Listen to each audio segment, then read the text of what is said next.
শুভ সন্ধ্যা।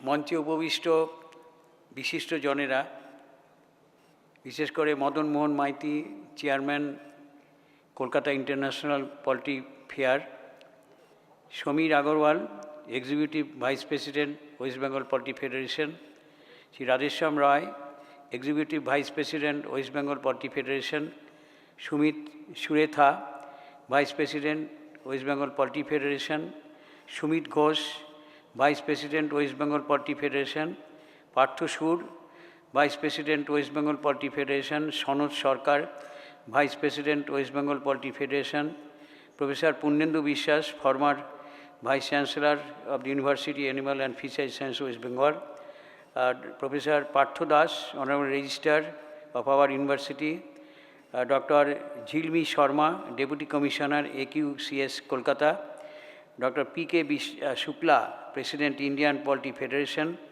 Mister Basanta Kumar, convener, pan India broiler coordination; Divya Kumar Gulari, chairman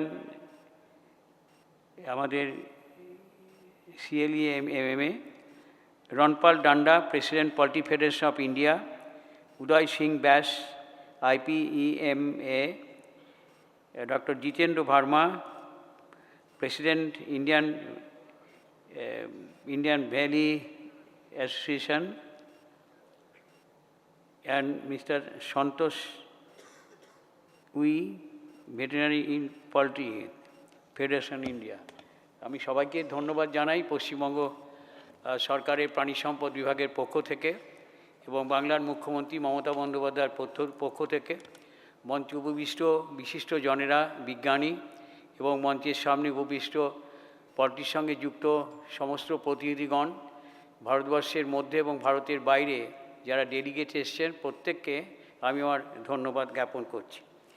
প্রতি বছরের মতো এবারও পশ্চিমবঙ্গে পলিটি ফেডারেশন প্রাণী সম্পদ বিভাগের যৌথ উদ্যোগে আয়োজিত হচ্ছে 12তম কলকাতা আন্তর্জাতিক পলিটি মেলা। এ মেলার আনুষ্ঠানিক উদ্বোধন আমি আসতে একটু দেরি করেছি, আই এম সরি আমার দেরি হওয়ার জন্যে। আমি আপনাদের কাছে দুঃখ প্রকাশ করছি। দেশ বিদেশ থেকে এই মেলায় অংশগ্রহণের জন্য যারা এসেছেন, সেই সমস্ত অতিথি অভ্যাগতদের এবং এই অনুষ্ঠানে সকলকে পশ্চিমবঙ্গ সরকারের প্রাণী সম্পদ বিভাগের তরফ থেকে, আমার ব্যক্তিগত তরফ থেকে জানাই হার্দিক অভিনন্দন, শুভেচ্ছা ও ভালোবাসা। আপনারা জানেন যে ওয়েস্ট বেঙ্গল পলিটি ফেডারেশনের মূলত পশ্চিমবঙ্গের অগ্রণী পলিটি পালকদের সম্মিলিত সংগঠন, যারা পশ্চিমবঙ্গের পলিটি শিল্পের উন্নতি সাধন ও আধুনিকরণের কাজ করে চলেছেন। প্রাণী সম্পদ বিভাগের সাথে হাতে হাত মিলিয়ে কাজ করার ফলে পশ্চিমবঙ্গের পোলট্রি পালনের ক্ষেত্রে লেয়ার ও ব্রয়লার এর উল্লেখযোগ্য সাফল্য এসেছে।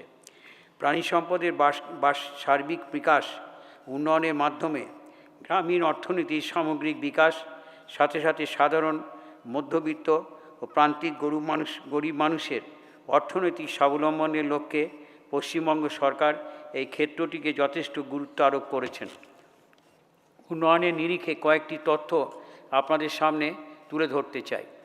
এক, কেন্দ্রীয় সরকার কর্তৃক প্রকাশিত বেসিক অ্যানিমাল হাজবেন্ড্রি পরিসংখ্যান 2025 অনুসারে পশ্চিমবঙ্গ ভারতের সর্বোচ্চ মাংস উৎপাদক রাজ্য। জাতীয় উৎপাদনের 12.45% উৎপাদন করে থাকি আমরা। ডিম উৎপাদনে পশ্চিমবঙ্গ চতুর্থ সর্বোচ্চ ডিম উৎপাদক রাজ্য। জাতীয় স্তরের উৎপাদনের নিরিখে পশ্চিমবঙ্গের অবদান 10.72%। 24-25 অর্থবর্ষে আমরা 1,59,82,027 ডিম উৎপাদন করতে সমর্থ হয়েছি। দুধ উৎপাদনে আমাদের উৎপাদন বৃদ্ধির হার 3.98%, যেখানে জাতীয় স্তরের উৎপাদন বৃদ্ধির হার গ্রোথ রেট 3.58%। 24-25 অর্থবর্ষে মোট উৎপাদিত দুধের পরিমাণ 79.54 লক্ষ মেট্রিক টন। আসুন পশ্চিমবঙ্গ সরকারের প্রাণী সম্পদ বিভাগ ডিম পাড়া এবং ব্রয়লার মুরগি উৎপাদনে যে সমস্ত পদক্ষেপ গ্রহণ করেছেন তার একটু আলোকপাত করি। 2011 সালের পর থেকে মার্চ 2025 পর্যন্ত ডিম উৎপাদন বৃদ্ধির হার 299.45%। জাতীয় বৃদ্ধির 4.44% সাপেক্ষে পশ্চিমবঙ্গের ডিম উৎপাদন বৃদ্ধির গড় 10.72% 2024-25 সালে কেন্দ্রীয় সরকার প্রকাশিত তথ্য অনুযায়ী। পশ্চিমবঙ্গের বার্ষিক ডিমের প্রয়োজন 1528 কোটি, সাপেক্ষে বলা যায় আমরা ডিম উৎপাদনে স্বয়ংসম্পূর্ণ। এই লক্ষ্য পূরণে প্রাণী সম্পদ বিভাগ পোলট্রির ক্ষেত্রে 940 কোটি টাকা ব্যয় করেছেন পরিকাঠামো উন্নয়নের 21 থেকে 25 সাল পর্যন্ত। ডিম ও মাংস উৎপাদন বৃদ্ধির লক্ষ্যে ব্যাকইয়ার্ড পোলট্রির পাশাপাশি ক্ষুদ্র ও মাঝারি বাণিজ্যিক পোলট্রি স্থাপনে উৎসাহ প্রদান করা হয়েছে। মাননীয় মুখ্যমন্ত্রী মমতা বন্দ্যোপাধ্যায় স্বপ্নের প্রকল্প ইনসেন্টিভ স্কিম 2017 রাজ্য অভূতপূর্ব সাড়া ফেলেছে। 121টি বাণিজ্যিক ডিম পাড়া মুরগির খামার থেকে বছরে 184 কোটি ডিম উৎপাদন হচ্ছে ডিসেম্বর 2025 পর্যন্ত। আরও 49টি ফার্ম সম্পূর্ণের পথে, যা সম্পূর্ণ হলে বছরে 269.91 কোটি ডিম এই ক্ষেত্রে পাওয়া যাবে। এই প্রকল্পে এখনও পর্যন্ত 33.90 কোটি টাকা সাবসিডি দেওয়া হয়েছে। 8 থেকে 80 লক্ষ টাকা পর্যন্ত সাবসিডি দেওয়া হয়। মহিলাদের সামাজিক ক্ষমতায়ন ও শিশু পুষ্টির নিশ্চিতকরণের জন্য জোর দেওয়া হয়েছে।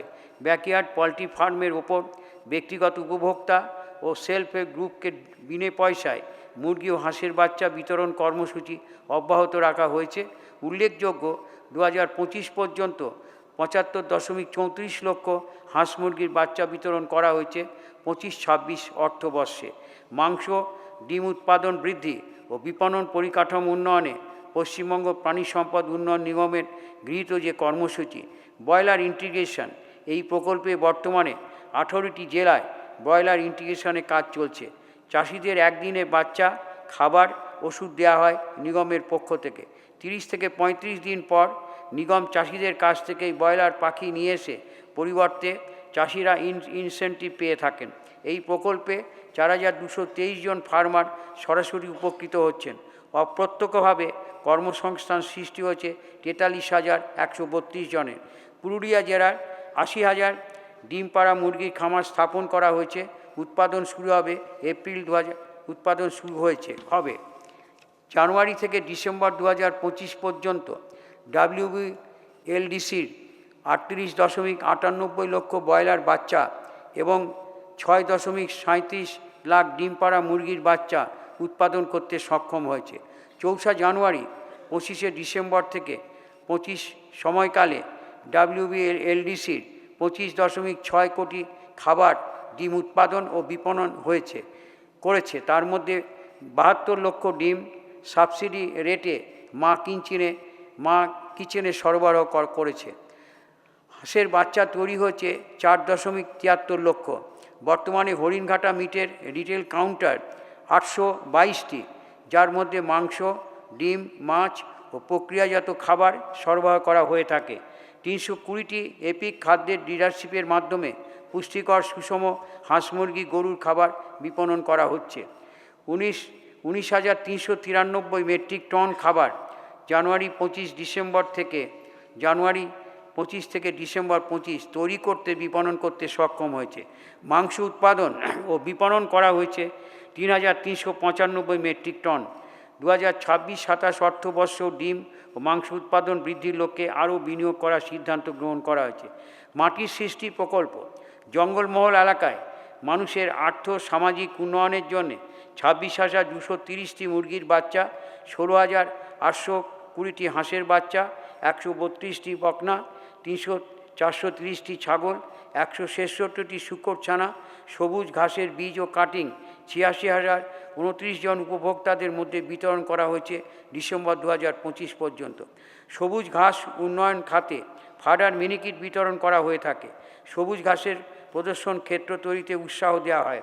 এই প্রকল্পে উপকৃত উপভোক্তারা হলেন ব্যক্তিগত উপভোক্তা, মিল্ক ইউনিয়নের সদস্য, এফপিসির সদস্য। মোট উপকৃত উপভোক্তা 36,858 জন। প্রাণী চিকিৎসার ক্ষেত্রে আমাদের সরকার 24-25 এবং 25-26 ডিসেম্বর পর্যন্ত প্রাণী এবং পোলট্রি পাখির টিকাকরণ লক্ষ্যে আমরা এখনও পর্যন্ত 104.49 লক্ষ টিকা তৈরি, লাখ ডোজে 339.39 লক্ষ টিকাকরণ হয়েছে লাখে। তৈরি হচ্ছে, যেটা বললাম, আর টিকাকরণ হয়েছে 647.82 লক্ষ। প্রাণী চিকিৎসা শিবির এমভিসি এবং এমভিইউ 80.78 হাজার। প্রাণী চিকিৎসা এমভিসি এবং এমভিইউর মারফত 211.13 লক্ষ। মহিষ উৎপাদন উন্নয়ন, কৃত্রিম প্রজনন, গো মহিষ উন্নয়ন, কৃত্রিম প্রজনন করা হয়েছে 37.55 লক্ষ। জানুয়ারি 25 পর্যন্ত বাচ্চা উৎপাদন হয়েছে 12.39 লাখ। আইভিএফ পদ্ধতিতে 527টি ভ্রূণ মায়ের গর্ভে স্থাপন করা হয়েছে, বাচ্চা পাওয়া গেছে 63টি। প্রায় 13,000 প্রাণীমিত্রা, প্রাণীবন্ধু, প্রাণীসেবী মৈত্রী প্রজননকারী কৃষকের দুয়ারে এআই পরিষেবা দিয়ে চলেছে। পরিবর্তে সরকার থেকে প্রত্যেককে মাসে 550 টাকা করে ইনসেন্টিভ প্রদান করা হয়। এই খাতে মোট ব্যয় 406.15 কোটি। ফ্রোজেন সিমেন্ট স্ট্র উৎপাদিত হয়েছে 39.85 লক্ষ। 15টি জেলার sex treatment cement sorted cement দিয়ে বকনা বাছুর পাওয়ার জন্যে ইনসেমিনেশন করা হয়েছে। আমাদের ভেড়া ছাগল পালন বেসিক অ্যানিমাল হাজবেন্ড্রি পরিসংখ্যান 2025 ভারত সরকার কর্তৃক প্রকাশিত রিপোর্ট অনুযায়ী ছাগলের মাংস উৎপাদনে পশ্চিমবঙ্গ সরকার প্রথম স্থান পেয়েছে। 34,400টি ছাগল 3,440টি এসএইচ গ্রুপকে বিতরণ করা হয়েছে। 30টি ফার্মার্স প্রডিউসার কোম্পানি, 588টি ক্লাস্টার গঠন করা হয়েছে, যার ফলে মোট 38,400 প্রান্তিক গ্রামীণ চাষি উপকৃত হয়েছেন। বকনা বাছুর বিতরণ 25-26 অর্থবর্ষে 5,154টি উন্নতমানের বকনা বাছুর বিতরণ করার পরিকল্পনা গ্রহণ করা হয়েছে ব্যক্তিগত উপভোক্তা ও ডেয়ারি সমবায় সমিতির সদস্যদের মধ্যে। কিষাণ কার্ড AH 2021-22 সাল পর্যন্ত 96,587টি কেসিসি বিতরণ করা হয়েছে। 1,333 কোটি টাকা প্রাণী পালকদের মধ্যে বিতরণ করা হয়েছে। এপ্রিল 2025 থেকে ডিসেম্বর 2025 পর্যন্ত সময়কালে আরও 11,280টি নতুন কেস অনুমোদিত হয়েছে। মোট ব্যয় 115.82 কোটি। বাংলা ডেয়ারি আউটলেট সংখ্যা 581টিতে বর্ধিত করা হয়ে গেছে। গড় দৈনিক দুধ বিক্রির পরিমাণ 1.10 লক্ষ লিটার। সাথে সাথে দুগ্ধজাত সামগ্রী যেমন পনির, ইয়োগার্ট, মিষ্টি, দই, টক দই, ঘি, পেয়ারা, আইসক্রিম বিক্রি করা হচ্ছে। 2023-25 সালে 2.55 কোটি কেজি দুগ্ধ চাষিদের মাধ্যমে ক্রয় করা হয়েছে। এর মূল্য বাবদ 96.23 কোটি টাকা প্রদান করা হয়েছে। তার মধ্যে 27.32 কোটি টাকা সরকারি ভর্তুকি। দুধের দাম 36 টাকা 50 থেকে বাড়িয়ে 40 টাকা 50 পয়সা করা হয়েছে, যার মধ্যে 11.40 টাকা ভর্তুকি প্রতি লিটারে। RIDF 28 প্রকল্পে নদিয়ার হরিণঘাটাতে 65.58 কোটি টাকা ব্যয়ে দৈনিক 1 লক্ষ লিটার দুধ প্রসেসিং করার পরিকল্পনা নেওয়া হয়েছে। কাজ ইতিমধ্যে শুরু হয়ে গেছে। হরিণঘাটা মিট রিটেল বিক্রি কেন্দ্রের সংখ্যা 780টিতে বৃদ্ধি করতে সক্ষম হয়েছে। West Bengal live stock development corporation ছাগল ও ভেড়ার মাংস রপ্তানি শুরু করেছে। EPIC প্রাণী খাদ্যের বাজার রাজ্যের 440টি কেন্দ্র পাওয়ার ব্যবস্থা হয়েছে। এপিকের বার্ষিক টার্নওভার 380 কোটি টাকা। দ্রুত জেনেটিক মান উন্নয়নের মাধ্যমে দুগ্ধ উৎপাদন বৃদ্ধির লক্ষ্যে পাইলট প্রজেক্ট সেক্স শর্টেড গো বীর্য 15টি জেলায় প্রয়োগ করা হয়েছে। নদিয়া জেলার হরিণঘাটাতে একটি ইন্ট্রো ফার্টিলাইজেশন এবং এমব্রয়ো ট্রান্সফার পরীক্ষাগার স্থাপন করা হয়েছে। Small animal house cum control research organisation Kalyani centre for laboratory প্রাণী রিসার্চ ও প্রশিক্ষণ কেন্দ্রে কাজ শুরু করেছে। প্রাণী পালন প্রকল্পে ক্ষুদ্র, মাঝারি, বড় উদ্যোগপতিরা যাতে অংশগ্রহণ করে রাজ্যের মাংস, ডিম উৎপাদন বৃদ্ধির সাথে সাথে ব্যাপক কর্মসংস্থানের সুযোগ করতে পারেন, সেই উদ্যোগ নেওয়া হয়েছে। আমি মনে করি সরকারি, বেসরকারি উদ্যোগপতি এবং পশ্চিমবঙ্গ পোলট্রি ফেডারেশনে যৌথ উদ্যোগে হাতে হাত মিলিয়ে কাজ করার ফলে আমরা মাংস, ডিম উৎপাদনে স্বয়ংসম্পূর্ণ হতে চলেছি। সবশেষে উপস্থিত সকলকে পুনরায় শুভেচ্ছা জানিয়ে এই মেলার সাফল্য কামনা করে আমার বক্তব্য আমি শেষ করছি। পোলট্রি ফেডারেশনকে ধন্যবাদ। আমাদের সরকারি বিভিন্ন প্রকল্পে পশ্চিমবঙ্গ পোলট্রি ফেডারেশন সব রকম সহযোগিতা করে থাকেন। আমাদের লক্ষ্য ডিম উৎপাদনে আমরা ইতিমধ্যে স্বয়ংবর হয়েছি, আগামী দিনে ডিম যাতে আমরা বাইরের রাজ্যে রপ্তানি করতে পারি সেটা আমাদের টার্গেট। পশ্চিমবঙ্গে মানুষের অভাবকে মিটিয়ে এই সঙ্গে ডিমের খাওয়ারও প্রবণতা বেড়েছে, তাই পোলট্রি ফেডারেশন উদ্যোগপতি যারা আছেন, সায়েন্টিস্ট যারা আছেন, যারা এই বিষয়ে অংশগ্রহণকারী আছেন, তাদেরকে সবাইকে অনুরোধ করব আমার সরকারের পক্ষ থেকে পশ্চিমবঙ্গে ডিম উৎপাদনে আমরা আরও যাতে এগিয়ে যেতে পারি সেই বিষয়টা আমরা সবাই নজর রাখব। আর ডিম সরবরাহকারীদের অনেক সমস্যা আছেন, মদনবাবু প্রায় অভিযোগ করেন বাইরের রাজ্যে কিংবা আটকে দিচ্ছে, পথ আটকে দিচ্ছে, এমন ব্যাপারটা, সেই ব্যাপারটা আমরা গুরুত্ব সহকারে সবাই দেখছি। আমরা সমস্ত ডেলিগেটসদের, ডিগনিটরিজ যারা আছেন মঞ্চে, প্রত্যেকে আমি আমার অভিনন্দন শুভেচ্ছা জানিয়ে সালাম কি নমস্কার জানিয়ে শেষ করছি। নমস্কার, জয় বাংলা।